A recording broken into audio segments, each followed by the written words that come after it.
The little P is on fuego. Do I get to do it? Go. Start the fire. There you go. This is the little P is cooking. wonder- Everyone needs a little P on their plate, but of course Manchester United didn't value that because they shipped him off to Leverkusen. And what happened? He scored 15 goals in the last 12 games, 17 in 20-odd appearances, and a fantastic record at the moment. He is in emphatic fashion, proving that he is still a great finisher in the world of football and could be a valuable asset to Manchester United. But instead, they bring on Phil Jones in the 90-plus minutes. Phil Jones, Jason, is? Oh, Phil Jones is an insurance company across from Chuck Schwab.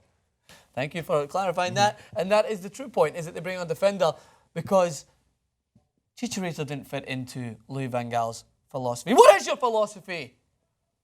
Karl Marx is turning in his grave thinking, why is this guy using my word? Why is he trying to group himself in the world of football when it's simple? It's simple. I want to sit Louis Van Gaal down with Jurgen Klopp and have them just trade lines back and forth to each other. Every time Van Gaal says something, Jurgen Klopp just goes, it's simple. It's football. We have to score more goals than you. But then he also does this. He goes. And then thank celebrates. you, fans. Thank you, fans, for turning up. All right, so Jason, what do you think already at this point of Chicharito's form? Is it? Well, I saw Chicharito play at USA versus Mexico. It was a qualifying match to go for the Gold Cup, CONCACAF Cup. Chicharito scored in that game.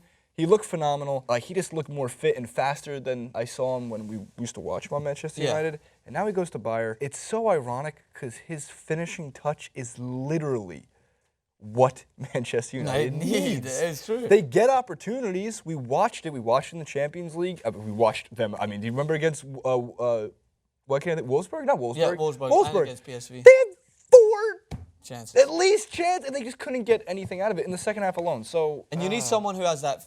His first touch finishing, as you see against Barcelona, and that's another thing.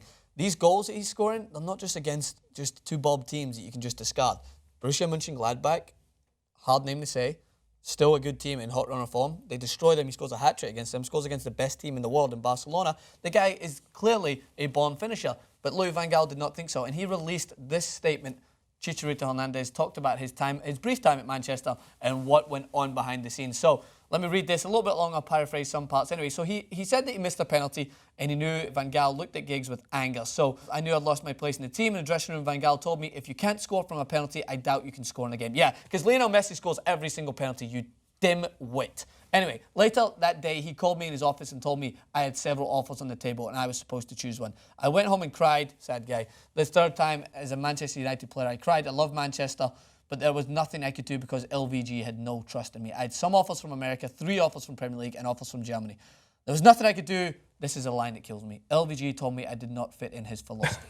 Do you know the difference between, if you want to bring it back, do you know what the difference between a leader and a manager is? A leader motivates, a manager it maintains. And that's, Louis Van Gaal is the definition of a manager. He doesn't lead his team. He doesn't lead his team. He just puts it in play and says, do your work. And if you can't score from a penalty, you can't score in a game. That's what an American pundit would say about soccer, football. His weirdly shaped head is so far up his own arse that he can't understand that in time it takes to mature a player. You buy a guy for 30 or whatever amount of million pounds it was, who's a young player, only 20 years of age, he needs to be matured. So if Martial doesn't start scoring it week in, week out, what are you going to do? You're going to ship him off for that amount of money? You bring in Di Maria, who obviously had a good start to the season, went way downhill, still not able to get the confidence. He's doing well at PSG. That's what I was going to mention. So when we discussed with Jordy, this is like a year ago, maybe with one of the first clips that you ever did with Jordy, there was a discussion regarding Louis Van Gaal, and not just Van Gaal, but Manchester United's inability to grow players from their system. And instead, they bring these guys on for a year, try to make them fit into their system, and if they don't grow immediately, if there's not an immediate spark, Depay pretty much broke that by scoring in his first appearance, and Martial kind of broke that. They might give them a chance, but guys like Di Maria and guys like who did well with assists last year, and guys like Javier Hernandez, and probably guys like Pogba, they don't let them stay for more than a year. You're right. And they just try to buy instead of grow.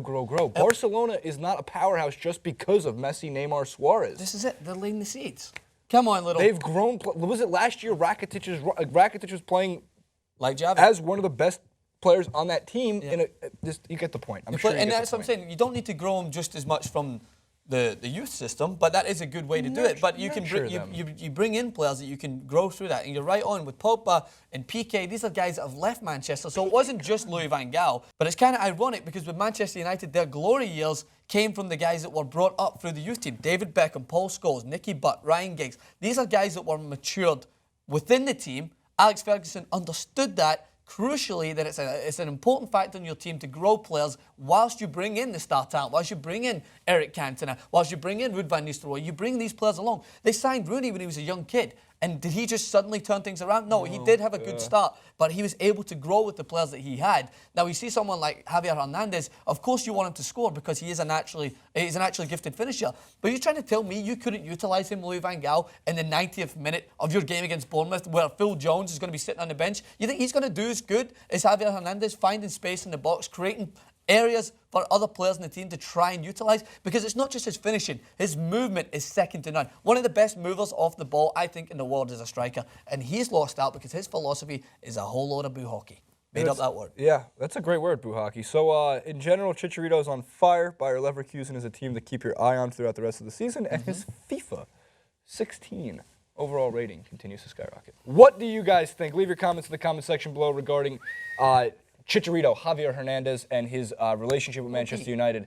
In America, we call that Chicharito BLASTS Louis Van Gaal.